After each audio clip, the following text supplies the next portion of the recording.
Welcome, dear viewers, to Elemental Reckoning, Chronicles of the Soulbound Slayer. This is Chapter 1 of our thrilling journey through a world brimming with magic, danger, and adventure.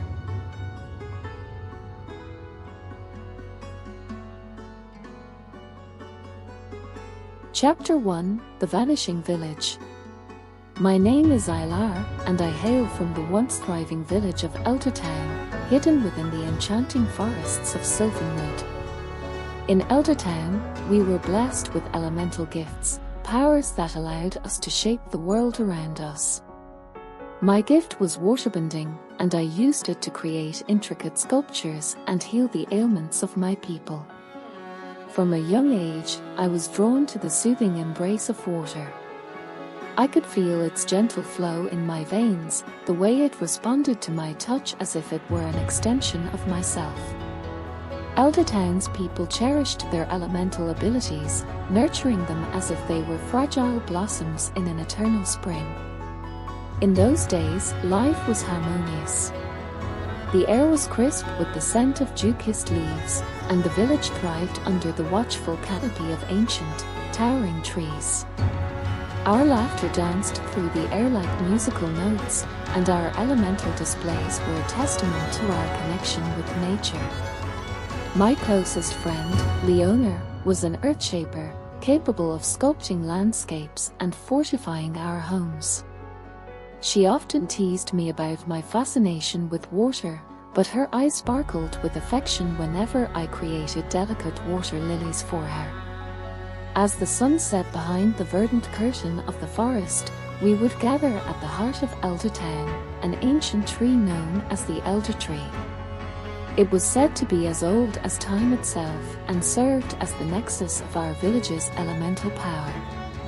Under its gnarled branches, we would share stories, sing songs, and bask in the collective warmth of our elemental abilities. Little did we know that our idyllic existence would soon be shattered by an unimaginable darkness that lurked beyond the boundaries of our peaceful village. The night of the attack is etched into my memory like a nightmare that refuses to fade. It began with an eerie silence that enveloped Eldertown, a silence that was broken only by the distant hoots of owls and the soft rustling of leaves in the breeze. Leona and I had just finished crafting a delicate water sculpture near the elder tree. Its translucent beauty glistened in the moonlight, a testament to our friendship and our bond with the elements. Little did we know that this creation would be our last moment of peace. The tranquility shattered as a cacophony of bestial roars reverberated through the forest. We turned towards the source of the sound, our eyes widening in terror as we witnessed the nightmare descending upon us. Vorthexian monsters, grotesque and nightmarish, descended from the sky on leathery wings. Their serpentine bodies were covered in scales that shimmered with an unnatural, sickly sheen. Venomous fangs dripped with a menacing, otherworldly poison. The Vorthexians unleashed a barrage of elemental energy that tore through the thatched roofs of our homes, setting them ablaze. Flames danced through the night, casting an eerie glow upon the devastation that followed. Panic swept through the village like wildfire. Villagers, their elemental powers drained by the relentless assault, fled in all directions. Leona and I were separated in the chaos, our hands barely grazing each other's before we were torn apart. Desperation fueled my every step as I sprinted through the crumbling streets of Eldertown. The sounds of destruction and despair echoed in my ears, and I dared not look back for fear of witnessing the horrors unfolding behind me. As I reached the edge of the forest, I risked a glance over my shoulder.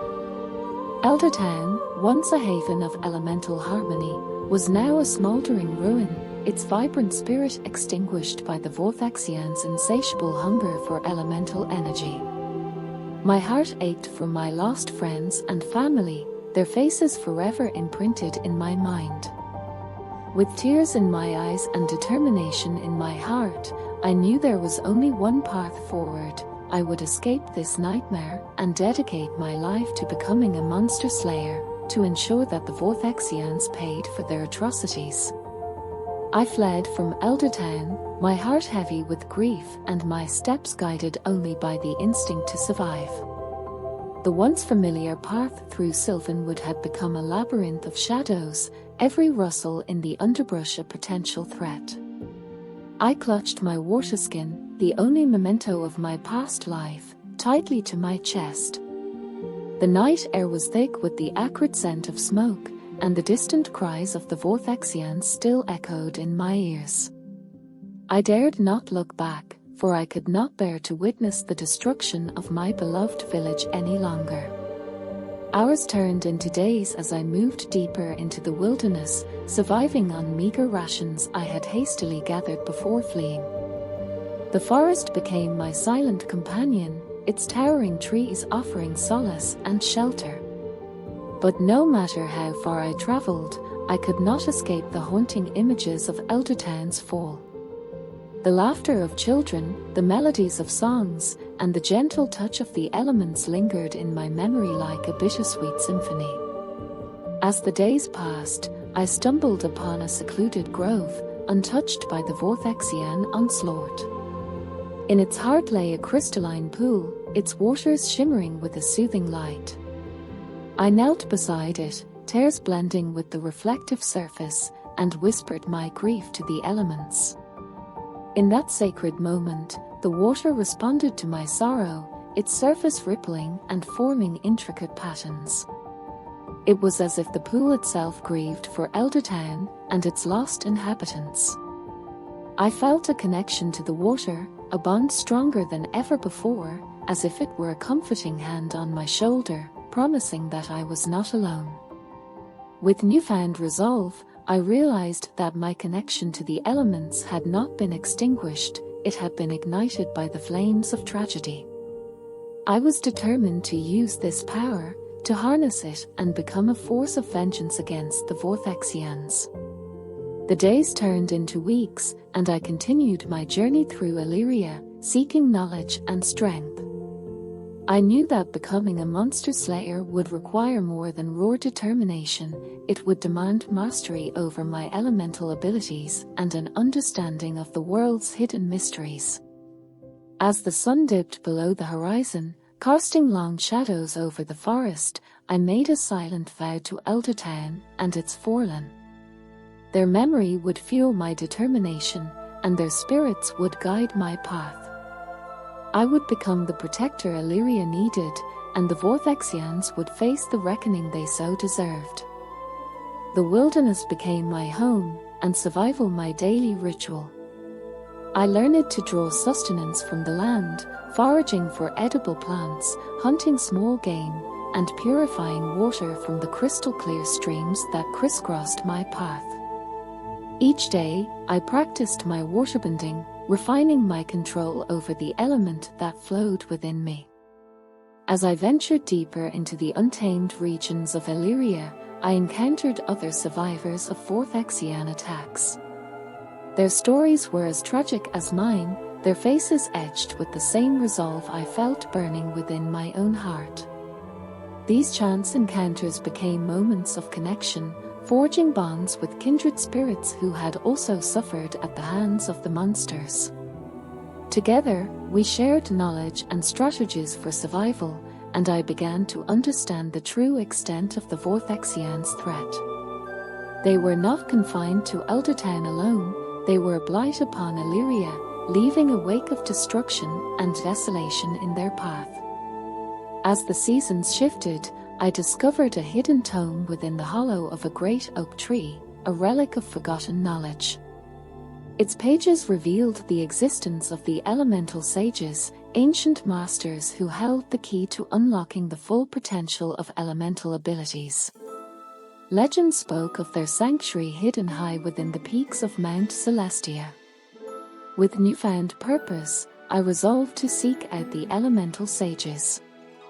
They were my best hope of honing my skills and gaining the strength needed to confront the Vorthexians. The journey to Mount Celestia would be perilous, but I was willing to face any challenge, for my vow of vengeance burned brighter with each passing day. Under the light of a crescent moon, I left behind the grove that had been my sanctuary and set my course for the towering mountains in the distance. The path ahead was uncertain, fraught with dangers both seen and unseen, but I carried with me the memory of Eldertown and the weight of a promise. I was Aelar, and I would become the monster slayer Elyria needed to vanquish the Vorthexian threat. And that concludes Chapter 1 of Elemental Reckoning, Chronicles of the Soulbound Slayer. Stay tuned as we continue Aelar's epic quest for vengeance and justice in Chapter 2. If you enjoyed this tale, don't forget to like, subscribe, and hit that notification bell to join us on this incredible adventure through Elyria. Until next time, keep your elemental spirits high.